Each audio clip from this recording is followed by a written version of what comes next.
जय श्री राम। और कैसे हैं आप लोग?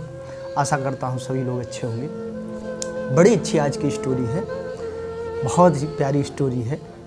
एक राजा था जो बड़ा संपन्न राजा था, बड़ा दया भाव, बड़ा प्रेमी राजा था। और उसका राज्य एकदम संपन्न था, मतलब ठीक ठाक था। सभी लोग न दुखी थे, मतलब न वो थे, सब अच्छे थे उसके राज्य में। और उतना ही भक्ति करता था भगवान का वो राजा, दया भाव से भक्ति करता था भगवान की। एक दिन क्या हुआ, गया भक्ति करने के लिए, भगवान पूजा करने के लिए, और भगवान प्रकट हुए, राजा को दर्शन दिए भगवान ने। राजा रोने लगा, भगवान के चरणों में बैठ के दया भाव से रोने लगा। तो भगवान, आप तो अंतर्यामी हैं, आप तो सर्वज्ञ हैं, सब कुछ जानते हैं, हर कण में व्याप्त हैं। भगवान, जैसे आप दर्शन हमको दिया, हम चाहते हैं। भगवान ने बोला, मांग, तू क्या चाहता है राजा?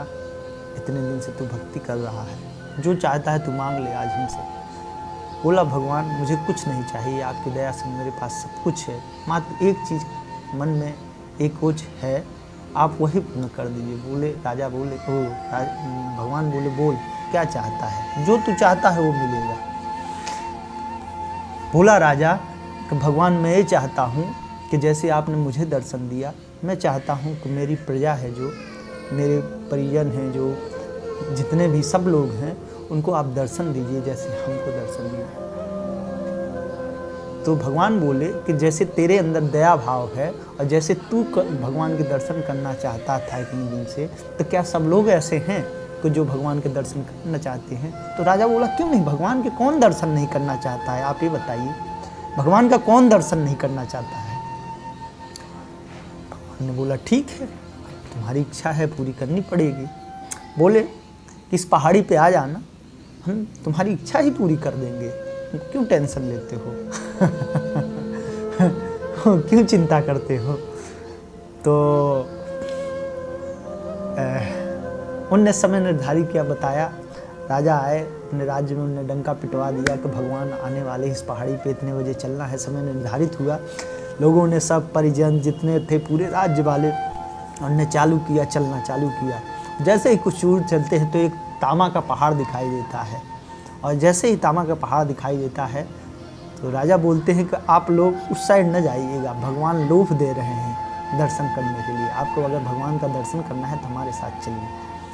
कुछ तो चल दिए, लेकिन कुछ लोग थे जो कि मन में सोचे कि भगवान के दर्शन तो होते रहेंगे, भगवान के दर्शन तो होते लगेंगे, लेकिन तांबे के सिक्के मिल जाएंगे तो ज़िंदगी संवर जाएगी। कुछ लोगों की सोच थी। कुछ लोग चले गए, पुटकी बांधने लगे, अपना तांबा के सिक्का बांधने लगे। और जैसे ही आगे कुछ गए तो एक चांदी का पहाड़ दिखाई देता है। तो फिर राजा ने बोला, सतर्क किया कि आप लोग सतर्क रहिए, भगवान की माया है, भ्रमित कर रही है आप लोगों को।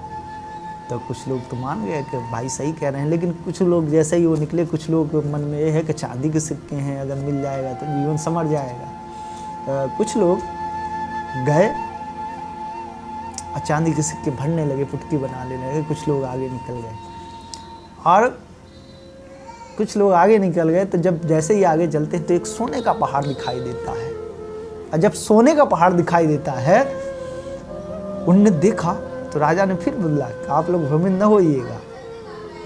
उनने देखा, सब लोग चले गए, राजा अपने पत्नी के साथ जा रहे हैं।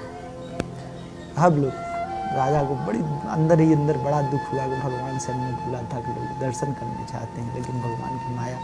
राजा को बड़ा कष्ट हुआ हृदय में कि भगवान से हमने ऐसा बोला था। तो जैसे ही निकट ही भगवान के पहाड़ पहुंचने वाले थे, जैसे ही एक हीरे का, अनमोल हीरे का पहाड़ एक लगा हुआ था। पत्नी ने देखा, बोला भगवान के दर्शन तो होते रहेंगे, लेकिन ये हीरा न मिलेगा दोबारा। पत्नी भी राजा को छोड़ के हीरे के पीछे चली गई, हीरा पड़ने लगा। राजा पहुंचा भगवान के पास, भगवान प्रकट हुए। बोले, क्या हुआ राजन, उदास क्यों हो? बोले, भगवान, मैंने सोचा था कि लोग बाग आपके भाव से, दया से आपके दर्शन करना चाहते हैं, लेकिन मेरा सोचा गलत हुआ। मेरा राजा बहुत पछताया, उसके ग्लानि हुई। भगवान ने कहा, सबका हृदय तुम्हारे जैसा नहीं हो सकता है राजा। तुम्हारे अंदर दया भाव है, सब कुछ है, इसीलिए सब कुछ है तेरे पास। इस कहानी से क्या शिक्षा मिलती है? इस कहानी से बहुत बड़ी शिक्षा मिलती है कि आप जब अपने मंजिल की ओर आपके कदम बढ़ गए हैं तो पीछे मत हटिए, आडंबरों में मत पड़िए। आप किसी लक्ष्य को निर्धारित किए हैं तो उस लक्ष्य तक पहुंचिए।